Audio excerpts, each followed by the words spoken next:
विचारा. आमचे निलंजन डावकर हे कोकणचे प्रतिनिधित्व करतात आणि होळीचा उल्लेख केला सभापती महोदय की होळीला जाताना प्रचंड आम्हाला त्रास सहन करावा लागतो. मागच्या वेळेला बांधकाम मंत्र्यांनी स्वतः व्हिजिट करून गणपतीला त्या ठिकाणी सुरळीत आपल्याला योग्य जे जाईल अशा प्रकारची व्यवस्था झाली. माझी विनंती आहे या निमित्तानं मंत्री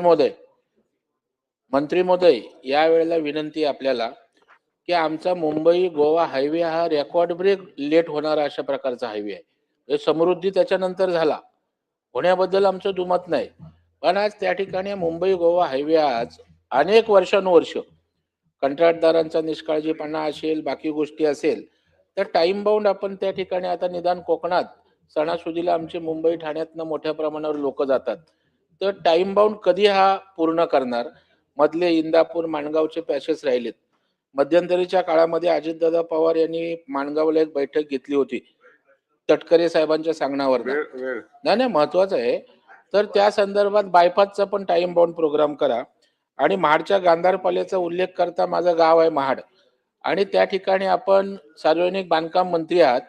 गांधारपाला हे मोठं टुरिस्ट सेंटर होऊ शकतं, तेथे लागणाऱ्या व्यवस्थेसाठी बांधकाम खात्यामार्फत आपण उपाययोजना तर करताय, गैरव्यवहार होत आहेत त्या संदर्भात तिथे एक स्वतंत्र निधी देऊन गांधारपाले जसं महाडला चौदार तळ आहे, तिकडे सव आहे, तिकडे पुढे प्रतापगड आहे, तर हे गांधारपाळे पण टुरिस्ट सेंटर होण्याच्या दृष्टीने सार्वजनिक बांधकाम विभागाने पुढाकार पर्यटन बरोबर घ्यावा अशी विनंती आपल्याला माझी आहे. सभापती महोदय, याच्यामध्ये माणगाव आणि इंदापूर बायपास बद्दल मी आता सांगितले, त्याचे काम चालू आहे. त्याची मुदतच सभापती महोदय 2000 म्हणजे पुढच्या वर्षापर्यंत आहे, त्यामुळं आणि ते युद्ध पातळीवर काम चाललंय. दुसरं सभापती महोदय, चिपळूणचा जो पूल आहे तो मे 2026 यापर्यंत आपण पूर्ण खुला करतोय. त्याचं काम बऱ्यापैकी संपत आलंय. फक्त अप्रोच रोड जे आहेत त्याचा एक विषय फक्त चिपळूणच्या पुलाचा राहिलाय. त्याचबरोबर संगमेश्वरच्या इथलं पण सभापती महोदय साधारण त्याचं थोडं हातकंबा अलाइनमेंट होती, ह्याचं पण हातकंब्याच्या इथलं उड्डाणपुलाचं काम सुरू असून एप्रिल पर्यंत ते पण काम पूर्ण होत आहे. फक्त हे पूर्ण हायवे जो आहे ज्याचा उल्लेख सन्मान्य दरेकर साहेबांनी केला, तर माणगाव आणि इंदापूर बायपास सोडलं तर या मे महिन्यापर्यंत बाकी संपूर्ण मुंबई गोवा हायवेचं काम हे पूर्णत्वाला गेलेलं असेल. त्याचबरोबर जे लेण्यांचा उल्लेख केला तिथं आता हे जे सगळा रेस्ट एरिया आहे तो त्या ज्या लेण्या आहेत, गांधार लेणी आहेत, तिथं येणाऱ्या पर्यटकांसाठी किंवा भाविकांसाठीच आहेत. तर त्याला थोडं अजून जे काय असेल ती सुधारणा करणं किंवा अजून जे काय याच्यामध्ये लागेल ते पर्यटन विभागाने सार्वजनिक बांधकाम विभागाच्या माध्यमातून आम्ही करू. यानंतर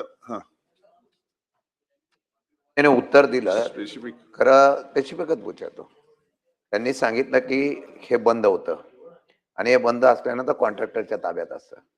मंत्री महोदयांना माझी विनंती एवढीच आहे की PWDची जेवढी कोणते रेस्ट हाऊस आहे, विश्रांतीगृह, त्याला नियमावली करणं गरजेचं आहे. उद्या बंद याच्यामध्ये एखादी आघाडीत घटना घडली तर त्याची जबाबदारी ही त्या खात्यावर येते. म्हणून निदान आता हे मद्यापी पुरतच मर्यादित राहिलेलं आहे. म्हणून याचं ऑडिट आणि याचं नियंत्रण इतर सुरक्षा रक्षक असेल किंवा कॉन्ट्रॅक्टने दिलेला असेल किंवा काय अवैध प्रकारचा त्याचा वापर होऊ नये याच्या संदर्भातून गांभीर्याने नियंत्रण करणं गरजेचं आहे.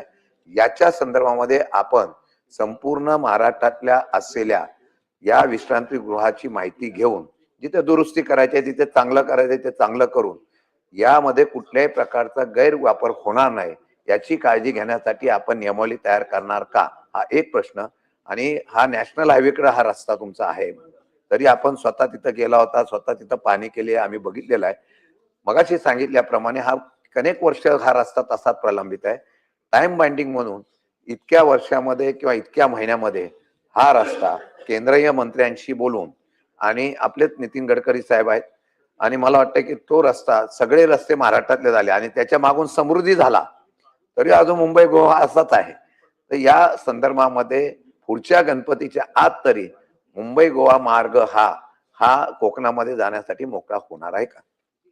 मंत्री महोदय. सभापती महोदय, संरक्षणासाठी जी काय SOP करायला लागल ती आम्ही परत एकदा सर्वच म्हणजे नुसतं याच नाही तर सर्व रेस्ट हाऊसेस वगैरे यांच्यासाठी नक्की विभागाकडनं तयार करू आणि तशी खाली कळवली पण जाईल. या ठिकाणी सभापती महोदय एकच आहे की कॉन्ट्रॅक्टर कडे जरी असलं तरी यापूर्वी एकच तिथं वॉचमॅन होता. आता आपण त्यांना परत सूचना देऊन 4 वॉचमॅन त्या ठिकाणी ठेवलेत. त्यामुळे अशी आता प्रकार काही तिथं घडणार नाहीत. CCTVचं पण आपण नियोजन त्या ठिकाणी करतोय म्हणजे अगदी काय झालं तरी रेकॉर्ड आपल्या हातामध्ये येईल. ओके. आणि राहिला विषय गोवा हायवेचा, मी आता सांगितलं की चिपळूणचं हे मानगाव आणि इंदापूर सोडलं तर बाकीचा गोवा हायवे मे Yes. पर्यंत आपला पूर्ण होतो. प्रश्न क्रमांक 8 स्थानिक प्रश्न आहे आणि दोन्ही सदस्य सभागृहात दिसत नाहीत.